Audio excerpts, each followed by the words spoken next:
So untuk Cik Nur Aiman, okey, kalau anxiety ada kaitan dengan jantung tak? Okey, so untuk Cik Nur Aiman, yang ni kan kalau berkenaan dengan ni, so better kita check dulu.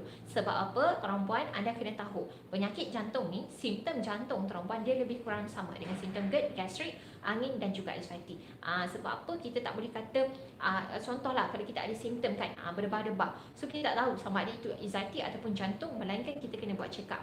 Okey, kita kena buat pemeriksaan detail jantung untuk kita confirmkan. Sebab perempuan yang ni memang pernah ada kes, yang ni story je lah.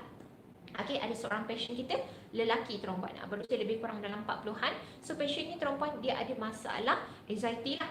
Dia seorang pesakit anxiety. So pada masa yang sama perempuan dia alami simptom berdebar-debar dan juga sesak nafas. So memandangkan dia ada anxiety, so dia ingatkan itu simptom anxiety lah. So dia pun tak buat pemeriksaan perempuan, dan simptom ni berlarutan hampir sebulan.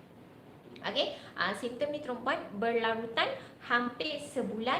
So perempuan sampai satu tahap pasien ni perempuan meninggal pula. Pasien dia kena serangan jantung.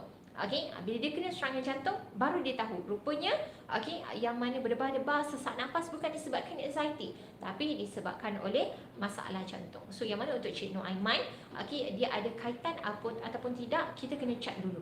Okey, make sure kita check. Okey, kalau jantung kita normal, so itu mungkin disebabkan anxiety. Sebab tu kalau perempuan ada